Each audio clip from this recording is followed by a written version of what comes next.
Shalom, shalom, shalom, people of God.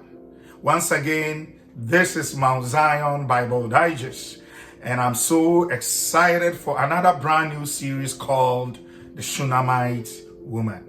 2 Kings chapter 4, verse 8.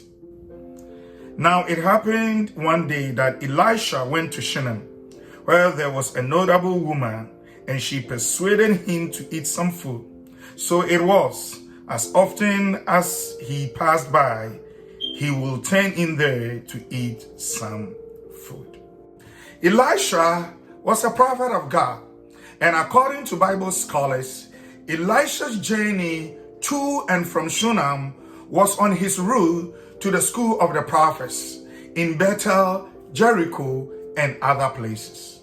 Now, Shunem was a small village in the southeastern part of Jezreel Valley. People in this village were called Shunammite, and they were descendants of Issachar. According to the passage, the prophet of God Elisha came to Shunem and met a gracious woman. She was a wealthy person, rich and of high social standing. She was an elite and influential in the city where she lived. What we know about her is that she was called the Shunammite woman several times in this chapter, suggesting that she was an inhabitant of Shunem. This Shunammite woman persuaded Elisha to come home and eat.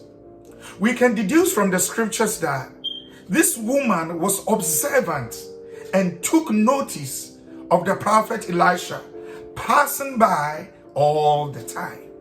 1 Chronicles chapter 12 verse 32 tells us that the sons of Issachar understood the times and knew what Israel should do and the best time to do it.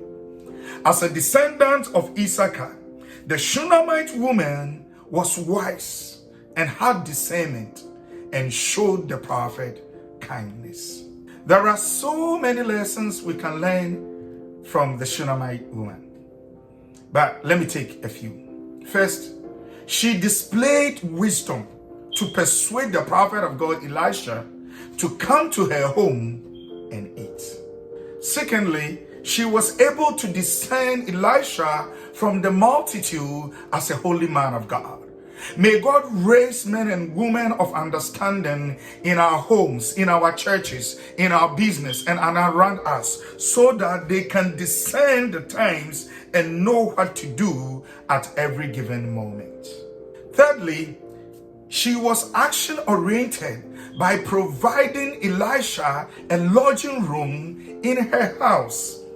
Her hospitality and compassion for strangers to help without expecting any returns opened doors for the man of God to pray for her for a son. People of God, in Ecclesiastes chapter 11, the Bible says, in the morning sow your seed, and in the evening do not withhold your hand. For you do not know which will prosper, either this or that, or whether both alike will be good. Therefore, it is paramount for us as believers to do good to people and show kindness to strangers, for we will find it after many days. I hope you've been blessed by today's message. Say bless and be a blessing.